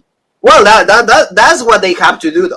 That's pull the whole swerve, and then people will pay attention. But see, but then you could do a feud. Because then you could do a feud with Cody, and he could win it back after a couple months. And I said to you, Cody doesn't need the TNT championship. He won it. Okay, it's good. Then drop it to somebody that can make the title. Speaking of bullshit and Cody, did you see they're selling legit the tattoos? Yeah. Yeah. Well, Jean Paul is not the greatest fan of Cody Rhodes, but going back to Tessa, I think that what she's going to end up doing is AEW. Yeah, definitely. It's a lot easier to work with, there's not the schedules are different, so I think that will help her because she's supposedly she's inseparable with Daga. Daga is her fiance, so that's why I think that it will be easier for her. Although the money match is what you guys think.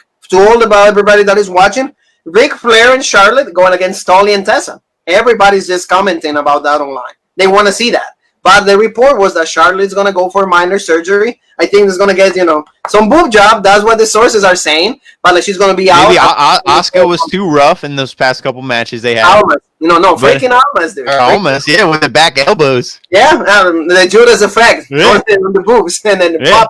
But, I mean, they said that she won't be back till after SummerSlam, so I'd be surprised, but we'll see. That's what I heard. Yeah, but like Tom Leibel, our good friend Tom is saying it will be smart to have her in AEW and make a family faction with Tully. That's what we mean.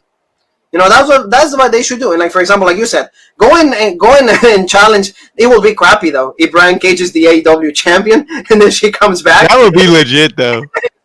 Like I won the title. I'll beat you on Impact. I can certainly beat you. I'll beat you again. Yeah, so that's the situation. We'll see where that goes, but like. Impact did the right decision, yeah. Slammiversary seems like interesting. There's a lot of names that are going to be returning. Maria Kanellis, Mike Kanellis, Rusev might be debuting.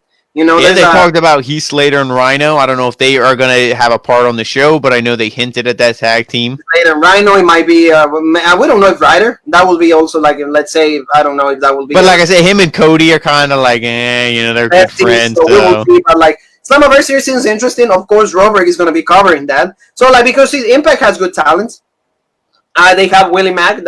He's a pretty good wrestler. Like, we said, the North is legit. The North is pretty good. Like, they have even in the women's division, like the Virtuosa, Deonna Purrazzo is right there. She's going to be fighting Jordan Grace, Big Mama Pum, of course. Jean Paul and here, Big Mama Pum. Taya Valkyrie is right there. Even Emma is right there. Tennille Dashwood, she's there, but like I think that like because she lives in like New Zealand, I don't think she can be there all the time. Oh yeah. Just to like do 2 seconds on AEW because Robert gives you everything. They asked Kenny Omega on Twitter, what's the status of Yuka Sakazaki and Riho? Or like what's going on? Are you guys bringing them back? And he said, I wish we could. He's pretty much referring to like the allegation, the restrictions. There's a lot of flying restrictions yet, so when everything clears up, they're going to be back. Do I think that like they need Riho in the women's division on AEW right now? No. No, because it's like because the only like I guess you could say Joshi, but to me she wrestles like a legit style, and I mean this might be the wrong connotation, but whenever I hear somebody say like a Joshi wrestler, I think of them like where it's more like it looks like they're dancing. Like every move is real light, real soft. Hikaru Shida reminds me like Asuka. Oh yeah, without as hard as she hits. Hikaru Shida is awesome. If you guys, but I guess you know what? No, let me correct that because Moro does call Io Shirai the Judas or the Joshi Judas. So yeah, I guess that's any just Japanese women's wrestling. But I don't think we need Riho in them. I mean, if they can make legit money in Japan, just stay there. Oh yeah, well, I mean, for the now, I think Hikaru Shida is doing so much better with that title, and he's going to go against Penelope for Fyre Fest. It's going to be fine. Hikaru Shida has a YouTube channel. I encourage you after you subscribe to us or the original Raw Break, go and subscribe to hers because it's really funny. She answers questions to the fans. She's a great wrestler, and I think she has saved that division because definitely that was the part that lacked the most on AEW. But like now, Jean Paul, let's switch gears. That we touched that on a little bit of Impact. And now we're going to stay a little bit on it, but just because we're going to talk about the main thing that has been going on for the last 2 weeks around the Speak Up movement. Yep. The allegations. Let's start with like Impact. And I just want to give a broad statement before we get into it. I feel like everybody who has a story, who has a story, let me just say, should speak up. But then us as the audience, fans, people listening, whatever you want to call it. You shouldn't crucify the person who's being prosecuted right away. You should listen to the story and then wait for facts to come out. Don't go on social media and harass somebody like Jimmy Havoc, Sammy Guevara, Matt Riddle, all these people who will get into. Don't go online to harass them, even if they're guilty. Don't go online to harass them because they know they fucked up. They weren't like, oh, this is legit. I got away with it. Ha, ha, ha, like a robber of a bank. No, they knew that they did something wrong, but it's like, yeah, they should still be punished, but don't use social media for that. There's proper people who will punish and do all that stuff. So, I think it's easy to point fingers at people. I think it's easy to just say, "Ha ha," like you got that comment. But I think that we gotta wait for the facts to come. We gotta wait for because and wrestlers to admit that they've done something. Because let's take the case of Matt Riddle. Yeah, because I was just going to say there could be cases where some things are up in the air where you have, 50% of the people are saying, oh, he did it. And then the other 50% are saying, no, he's innocent. And, the facts really aren't there. Stuff isn't adding up. And we just got to wait. Because some people could just be, blowing smoke just to, screw somebody else over. Just like the street profits, yeah. Yeah, but that's the thing. We got to wait and see. So we shouldn't say, oh, they're making it up just because we like this wrestler. Like, if you're a fan of the Velveteen Dream, yeah, you don't want to believe it. But you shouldn't be saying, "Oh, what they're saying is bullshit." No, you should wait and see the facts. Yeah. And if you're a fan, you shouldn't be like, "Oh, I threw away my Velveteen Dream action figure and my shirt because I hate him." Just wait for the facts. It's true. It's true. So, but before we start this, it is important to just mention, like he said, everybody that has a story speak out, because it's important. Like these situations can no longer happen. Nobody, even is a woman, is a guy. Nobody should feel uncomfortable in the workplace. We work there because, for example, as talents, they have the opportunity to do something that maybe not the common human being does, that is entertain, be a wrestler. They shouldn't be a reason for you to feel, in fear, uncomfortable, or you have to perform any kind of sexual act just because you want to get over or things like that. Everybody should try to be more of a good person, try to keep the good environment going. And stop those situations. Stop that, because that actually scars people for life. Oh, yeah. They ruin lives. And if the guys that do it, assume the consequences of your actions. Yeah. That's all I got to say on that matter. And, it really is really good. And I respect and I admire every single woman that has come up front and tell their story, because I'm pretty sure it's a pretty embarrassing thing. I'm pretty sure that it's a really difficult thing to come out and say what happened, because a lot of them say it in a lot of detail. But in every other story, there's always two versions. So there's been women that actually been truthful about this, but there's others one that they just do it for the press. They have 5 seconds of fame. So that's also even worse. No, yeah, definitely. Because it's why would you, because we've clearly seen people have lived through these horrors, and it's why would you make up something so horrific when people actually go through this? Yes, yeah. So but the women that actually have come up front and tell the story, and of course it's real. Then hey, all the respect in the world, because you are your part to make this world better. Definitely. It's unfortunate that you had to go through something really bad or traumatic to make the world better. But hey, you're being part of the solution, and you're not being part of the problem. So Jean Paul, let's go to Impact. Joey Ryan. Pretty much his whole wrestling career is done. I remember back in the old, outlaw promotion indie days when you and I first met. You showed me videos of this clown, and I was like, okay, he does the penis gimmick, the porn star gimmick, whatever it is. I'm like, it was funny. It's haha, legit. And then you really start watching, wrestling, really get into it, really legit stuff, and it's this guy's a joke. And there's no way with his gimmick and the persona, there's no way that he wouldn't be a Hulk Hogan for a little bit, an Ultimate Warrior. There's no way he wouldn't live the gimmick and try to get over and do stuff. I mean, obviously not flip dudes with his penis, but he would try to be sexual with people. Yeah. You knew that was gonna. There's no way he would be a patron saint. There's no way he would be legit. And it's oh, well, how can you make that? How can you make that call? Hey, I'm sorry. Sometimes you just look at something and you can just tell. Well, but this is one that didn't surprise me.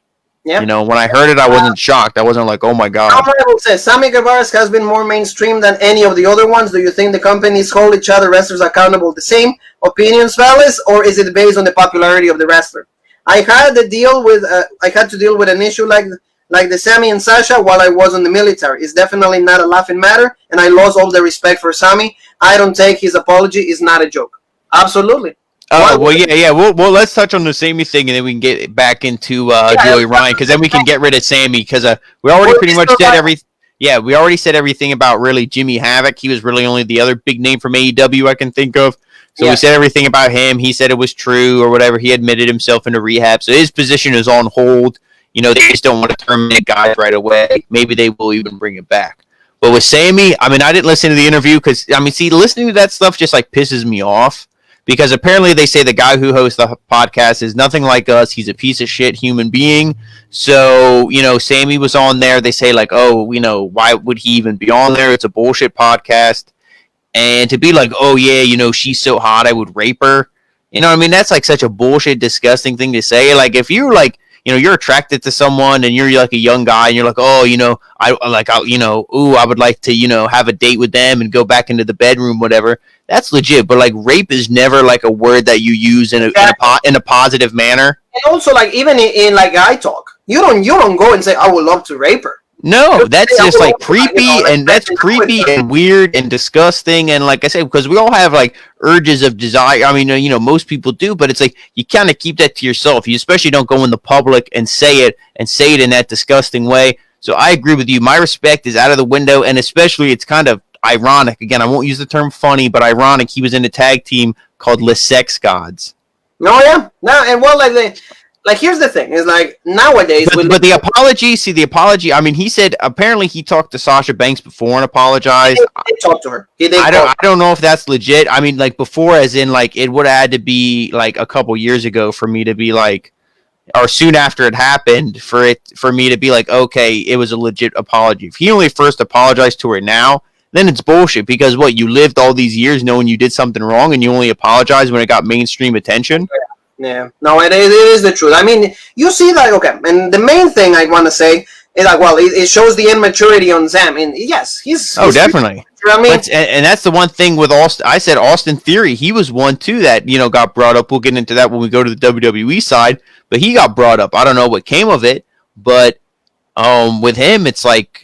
It's these young guys who are put on a pedestal. Oh, look how good they are. They're 21, 22 years old. They're the best wrestlers, in the company. And 5 years from now, they'll have all the gold and this and that.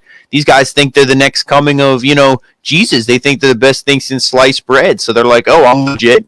And they think they're untouchable. So that's the thing. The immaturity is still there, no matter how good you think you are. And I like it, like Jean Paul is saying, and to answer Tom's question, absolutely, like they based it on a guy by guy case. Oh yeah, if you're over like if Sammy would not been with the inner circle, he would have been gone, legit gone. He would have been the second Jack Gallagher, but because of course he's like with Jericho, Santana, and I will just say mainly because of Jericho. Probably Jericho would have been, hey, penalize the guy, but don't get rid of him. I can assure you that. That's why he got penalized. So this case is, of course, of your name value. They're not going to get rid of you. Even like you're Randy Orton. You remember what happened with Randy Orton? He violated the drug policy so many times. But he was the champion at the time. Did they get rid of him? No. And that's in sports. That's in everything in life.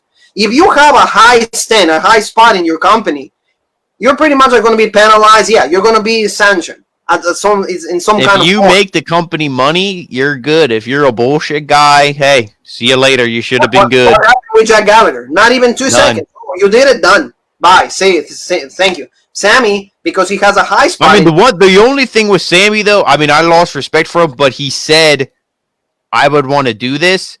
I don't think there was any allegations of him actually touching someone or doing anything. No. I think the immaturity. For example, like he got in such much trouble because what you said, immaturity. Because why would you go and say I want to rape somebody on a podcast? Yeah, exactly. As for example, let's say we're in the road break table. We're all eating with Tom, with Pretty Boy, with Rick, all of them. And yeah, we're just eating, let's say Arby's or whatever. We're getting our roast beef. We're putting like the horseradish. We're putting the Arby's sauce and all of that. And all of a sudden, like, yeah, exactly. Yeah, Tom said like Hogan. Tom said, hell, Hogan got rid. Our WWE got rid of Hogan for a while for his words. Yeah, exactly. So I mean, yeah, but like that's the thing I think they're gonna do with Sammy. I think they're gonna leave him off TV. He's gonna whatever. It's gonna run its course. He should be punished. Hopefully, he's not getting paid to be off TV. He got punished, Paul. He's not gonna be in any storylines, and his salary, his pay, is gonna be donated to charity. And he's okay, good. Go to like classes, like he's gonna have to go to like some kind of rehab. So like kind of like a type of class to educate himself. Yeah, exactly. For example, how would you guys think of me if I'm done putting my roast beef, I'm eating my potato cakes, and I go, man, I wish I would rape somebody like that. We'd be like, what the fuck? Like, why wouldn't you? Yeah, you'd be like, what? You're gonna turn around and gonna be watching at me. It's like, what the fuck are you saying? Yeah. Because you just don't say that even in a guy's conversation. You will say, hey, I would love to spend the night with her. Yeah. Or like, hey, I would love to do stuff to her. But that's all there is. But why do you do the main issue with Sammy is he used the word rape. Because you're already insinuating that it's not even going to be consensual. Yep. You're going to force her to do something. So that's what got in even more trouble. But like you said, if you know that you're like in a position of like people know who you are, don't go say those things. No. And don't abuse that as in like, oh, I'm legit. I can, I can prevent you from getting a push, or like unless you sleep with me, like if it's somebody in the business, or it's like, oh, like I can, or if you're a fan, hey, I can get you backstage, hey, I can have you meet so and so, but you got to do this for me. It's like people are abusing the power, and that's the main issue here. Oh yeah, and then that's the one thing is like they need to really understand that they cannot have those kind of environments anymore. There's been a lot of situations right now in the movement. This is one thing I want to say too, which is a broad statement. People say, oh, well, these girls are, even in the cases where it's guys, it's like, oh, they know when they're getting involved, they know what they're doing. Yeah, but for the cases of people who are minors, because a lot of these are with minors, even 17 is a minor in a lot of places. Yes. So it's like that's what they consider a minor. It's like if you're an adult, you're automatically in the wrong, whether they know what they're doing or not. So you got to know that as just one, being an adult, and two, being in the position you're in. Hey, I'm an adult here. Everything's going to fall back on me. When I'm doing this bullshit, let me, stop it before it turns into anything. I'll say it to you, my one teacher, and this is let's go to school with Juan. I was like 15. And my teacher said, because it's like we all get those animal thoughts in our head, we all have that bullshit thing because we're all guys. We all think we're our thingy. We all think like that. My teacher said, if you are that desperate, go and masturbate. Go do it. You'll be fine. Oh, yeah. And then you're done. And then you're like, oh, okay, legit. And then you're good. Yeah, and you're like, At that age, they were teaching me. They said, you know what, guys? Don't you ever do that. Because remember that behind every woman, there's your mom, there's your grandma, there's your aunt, there's your sister. It's like, that's why you never do those things. If you're having those kind of thoughts, go masturbate. It will take you I don't know how long it takes some people, but after that, you'll be good and you're good to go. That's all you need. Because these situations are just, they unacceptable. You cannot do that. So that's the one thing with Sammy Guevara about like answering to our great friend, Mr. Libel. Yeah, of course they check what kind it is. What kind of like situation? For example, same thing with like, now let's move on, Jean Paul, WWE. Let's start with Matt Riddle.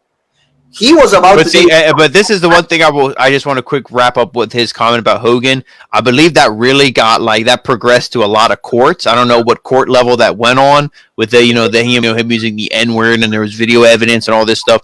This thing with Sammy, I feel kind of blew over. The highest it got was over Twitter. I don't know they ever went to court and she sued him for anything whatever. So that's why they kind of like brushed it under. They like, just you're off TV, charity, go take courses. But then they kind of just brushed it under the rug because it didn't get that kind of mainstream attention. And also, like, he really took action. He had a video that said, I apologize, or like, something like that. I'm sorry. And also, like you said, he put on Twitter that he called Sasha. I'm like you said, I'm not sure when did he call Sasha, but Sasha even tweeted that she accepted the apology. Mm-hmm. So like, he kind of like fixed it in a way. So like, it's like fix it, but so we can wrap it up, put it like under the rug. Yeah. Like, okay, we fix it, but we're not going to mention this anymore. So, saying shout out to John Paul because of the Twisted Tea plug. No, that's legit. Yeah, well, you don't like Wawa, Mr. Live? What the heck? Yeah, anyway. Twisted Tea's legit. Oh, I'm sorry. I have raspberry Wawa tea, Shout out to my Wawa fellas that are watching. Thank you so much. But let's move to Matt Riddle. Why? Because Matt Riddle, it was a different situation. Everybody, there you go. Yeah, the bro. The situation with the bro, like you said, the thing comes out, everybody jumps into right away to crucify Matt Riddle. And actually the bro comes out and like says, bros, this situation is actually the he's like, don't worry, Stallions. I told WWE 2 years ago this chick is crazy. Yeah. Then I've been seeing people who work indie promotions, people who are, friends with a lot of big names in AEW, They're saying, "Oh no, I know. I think it's Candy Cartwright. I believe is the accuser." She said, a lot of people say, "No, she's legit. Matt Riddle's a piece of shit." But then you listen to her story, and I won't go into it. Look it up yourself. But let me just say, the other people in the car would have woken up and heard what Riddle was doing to her if there was indeed other people in the car, unless they were like drugged. Oh yeah, which I don't think they were. No, because her story said they were all just sleeping, so they were probably just tired and legit. Yes, and also Matt Riddle had a restricting order from her because she's been trying to damage his marriage for the longest time. And see, the one thing that Matt Riddle did that mostly of these guys never did, he informed WWE before exactly even contact. So you see the transparency in Matt Riddle. You see, he had all the chips in. There was no secrets. There you go. He said, Rick says Diet Lemon Wawa tea. There you go. See, that's our guy. See, hospitable. There we go. So we're 1-1. We're 1-1 on the beverages. Hospitable is awesome. I love him. What does Tom say? Riddle is gonna be like the next Flair, where the gimmick becomes real. He's always in bro mode. Oh well, like we love Matt Riddle, and especially JP. JP, he loves him. He loves him, but it's true. But that talks a lot about the kind of person he is, because he was transparent from the beginning. He goes and says, "I'm sorry, I have a problem. This girl is stalking me. Just so you guys know, if she ever says something, hey, you guys heard it from me first." What do you do as a company when that guy comes with such honesty? You got to say, okay, well, he's worth the risk, and if she comes out, we'll send the legal team after her. Hey, how much money do you want? Do you want to? I mean, this is rotten to say, but it's like if she is false and money's going to shut her up, WWE will just pay her off. Well, yeah. No, absolutely. And if she's honest, she won't accept the money, and she'll keep pushing it further and further in court, where then the truth will come out. Oh, exactly. So that's the one thing. But now and I think that Matt Riddle, like Tom saying, hospitable, pretty boy, everybody that is watching, the future is also Matt Riddle. The guy, at least, he has been presented really great so far in these 2 weeks in the main roster. So what was his debut? He beat AJ Styles. Exactly. He beat the Intercontinental Champion. What better debut do you want? And then last night we saw, it's probably because he was one of the only guys healthy, but last night we saw him, with Corbin. Yeah. So, we see that, there's a lot of future in Matt Riddle, and a lot of people have already crucifying the guy. So that's the thing, like we said earlier. Just, hey, unless we know 100% set in stone that this person is guilty, then we can cast judgment, but also don't go throwing stones at a person that already feels like shit. You can hate them in your own self, but you don't need to go on social media and attack them. Don't make, what do they say? Don't make fire out of the fallen tree, or I think that's what they say, something like that. It might be wrong. I'm translating. I'm paraphrasing, so forgive me on that. But don't do that. Don't make wood out of the fallen tree. I think that's what they say. Yeah. It's but it's true though that at least Matt Riddle was able to save himself, because a lot of people were already questioning how if he was going to debut or not. But at least we were questioning. We weren't sure. Yeah, we weren't sure. So he debuted, so that's cool. Not the same case with Jack Gallagher.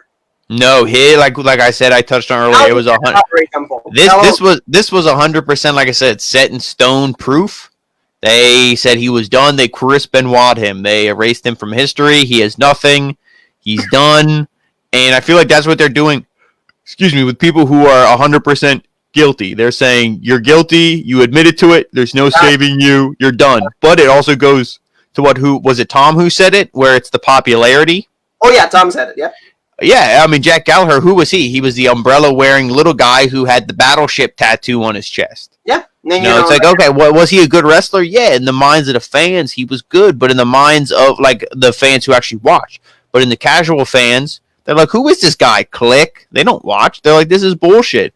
So WWE didn't make any money from him, so they cut him. Bye-bye. Yeah. Same as the case of, the guys from, NXT UK. Yeah, NXT UK is popular for the UK fans, but it's on the streaming service, so they make that money regardless. So they don't make big money off that, so they pretty much got rid of their roster because a lot of names. Hey, enjoy your dinner. Thank you for being with us. We really appreciate it. Make sure that you're. Tom, what's up, Zen? So yeah, like you said, Jean Paul, the situation is with the NXT guys in the UK is really hard right now. because there's even reports that like WWE is not sure to even continue with that brand. Yeah, well, a lot of people, like we said, Jordan Devlin. I think Jordan Devlin was actually the first major one. Yeah, Jordan Devlin, the cruiserweight champion. Now it's just Escobar. I don't think he's the interim. It's a good thing that they have that champion now. Yeah, so he's just the champion. He was one. El Ligero, that does another guy from like NXT. Oh yeah, El Ligero. Yeah, he was one. Travis Banks was another one. So a lot of big names, some smaller names. Travis Banks, all right, for the one like Blink 182. No.